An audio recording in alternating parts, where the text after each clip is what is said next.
ಎಲ್ರಿಗೂ ನನ್ನ ಅಂತಾರಾಷ್ಟ್ರೀಯ ಮಹಿಳಾ ದಿನಾಚರಣೆಯ ಶುಭಾಶಯಗಳು. ಆಕ್ಚುಲಿ ಟೈಮ್ ಸಿಗಲಿಲ್ಲ, ತುಂಬಾ ಕಾರ್ಯಕ್ರಮಗಳಿದ್ವು ಮತ್ತು ತಮಗೂ ಕೂಡ ಬ್ಯುಸಿ ಶೆಡ್ಯೂಲ್ ಇತ್ತು ಅಂತ ನಿಮ್ಮ ಟೀಚರ್ಸ್ ತಿಳಿಸಿದ್ರು.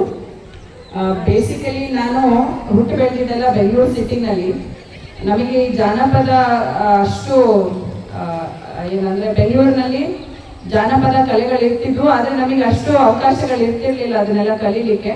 ನಾವು ಓದಿದೆಲ್ಲ ಕಾನ್ವೆಂಟ್ ಅಲ್ಲಿ. ಮತ್ತೆ ನಮ್ಮ ಸರ್ ಹೇಳ್ದಂಗೆ ಯಾವುದೇ ಕ್ರೀಡೆಗಳಾದ್ರೆ ಜಾಸ್ತಿ ಬೆಂಗಳೂರು ಸಿಟಿಗಳಲ್ಲಿ ಯಾವುದೇ ನಗರ ಪ್ರದೇಶಗಳಲ್ಲಾಗಿ ಉತ್ತೇಜನ ಕೊಡೋದು ಕ್ರಿಕೆಟು, ವಾಲಿಬಾಲು, ಬ್ಯಾಡ್ಮಿಂಟನ್ ಈ ತರ ಸ್ಪೋರ್ಟ್ಸ್ಗಳಿಗೆ.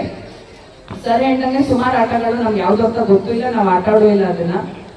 ಬಟ್ ನಾನು ಬೆಳೆದಿದ್ದು ಓದಿದೆಲ್ಲ ಬೆಂಗಳೂರು ಸಿಟಿನಲ್ಲೇ. ನಾನು ಕೆಲ್ಸಕ್ಕೆ ಸೇರಿದ ನಂತರ ನನ್ನ ಹೆಚ್ಚಿನ ಸರ್ವಿಸ್ ಎಲ್ಲ ಗ್ರಾಮೀಣ ಪ್ರದೇಶದಲ್ಲೇ ನಾನು ಕಳೆದಿದ್ದೀನಿ.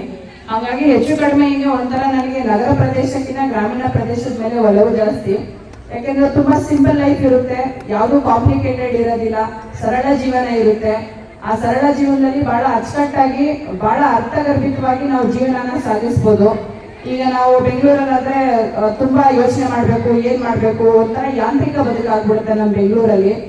ಆದ್ರೆ ನೀವು ಹಳ್ಳಿಗಳಲ್ಲಿ ಬನ್ನಿ, ಯಾವುದೇ ಯಾಂತ್ರಿಕ ಜೀವನ ಇರೋದಿಲ್ಲ. ಅದರಲ್ಲಿ ಪ್ರತಿಯೊಬ್ಬರು ಕೂಡ ಅವರು ಅಕ್ಕಪಕ್ಕ ಸಂಬಂಧಿಕರಾಗ್ಲಿ ಅಥವಾ ಅವರು ಸಂಬಂಧ ಇಲ್ಲದೇ ಇದ್ರು ಕೂಡ ಅವ್ರನ್ನ ಬಹಳ ಪ್ರೀತಿ ವಿಶ್ವಾಸದಿಂದ ಮಾತಾಡಿಸ್ತಾರೆ.